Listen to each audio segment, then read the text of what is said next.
कुछ लोग कहते हैं वो मर चुके हैं, मगर आज भी दुनिया के किसी कोने में कुछ ऐसे रिपोर्ट्स मिलते हैं जो उनके मर्डर पैटर्न को मैच करता है।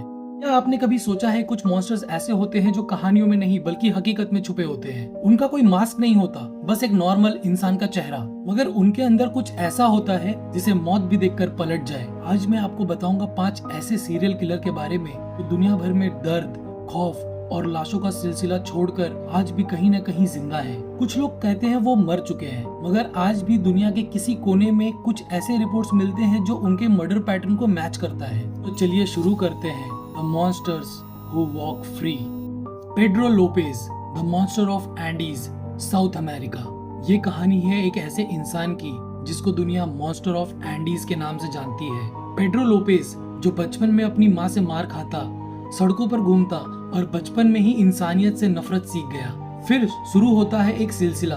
इक्वाडोर, पेरू और कोलंबिया के पहाड़ों में 2-2, 3-3 छोटी लड़कियां गायब होने लगी। पुलिस ने पेड्रो को पकड़ा और उससे जब पूछा कि उसने कितने लोगों को मारा तो वो हंसते हुए बोला, 300 के आसपास, शायद थोड़े कम। 300 छोटी बच्चियां। लेकिन सबसे डरावनी बात, 1998 में उसे रिलीज कर दिया गया और उसके बाद वो कहीं गायब हो गया। कोई नहीं जानता पेड्रो लोपेज अब कहाँ है।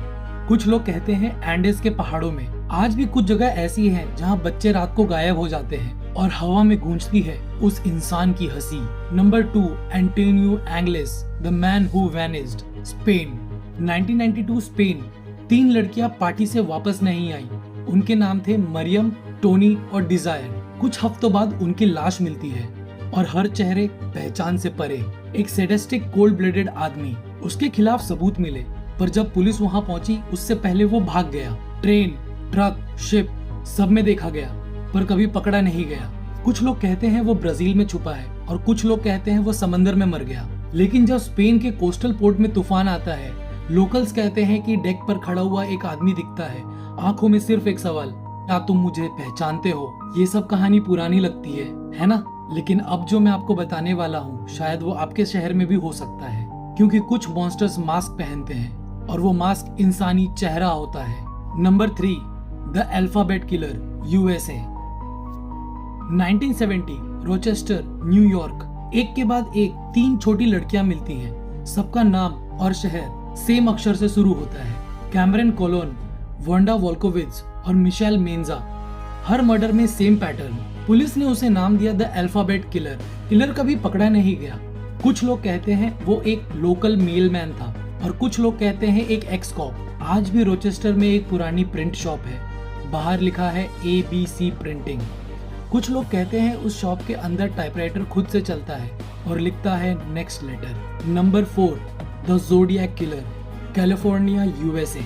ज़ोडिएक एक नाम जो सिर्फ एक सिंबल था, एक सर्कल के अंदर एक क्रॉस। 1960s में उसने जवान लोगों को मारा और फिर न्यूज़पेपर में लेटर्स भेजता था, कोड्स, साइफर और शब्द जिनके पीछे लिखी होती थी मौत की तारीख। हर लेटर में एक मेज, एक पजल।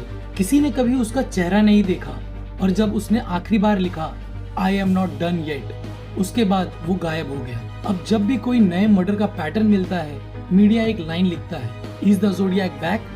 क्या पता वो कभी गया ही नहीं। 5th, the baby sitter killer, the man on the monitor.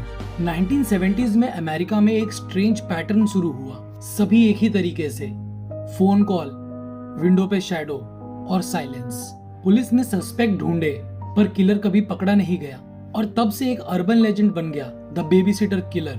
लोग कहते हैं रात को जब कोई बच्चा बेबी मॉनिटर पे हंसते हुए जगता है और बैकग्राउंड में एक सांस सुनाई देती है, तो शायद वो बेबी मॉनिटर नहीं, वही आदमी है जो आज भी किसी और घर में घुस गया है। ये कहानियां बस मर्डर नहीं है, ये बताती है कि कभी कभी इंसान ही सबसे बड़ा भूत होता है। किलर कौन है, कहाँ है, कोई नहीं जानता, बस ये जरूर है वो कहीं ना कहीं सुन रहा है। अगर आपको लगता है कि दुनिया सेफ है तो लाइट ऑफ करके ये वीडियो दोबारा देखना, शायद कोई आपके पीछे खड़ा हो।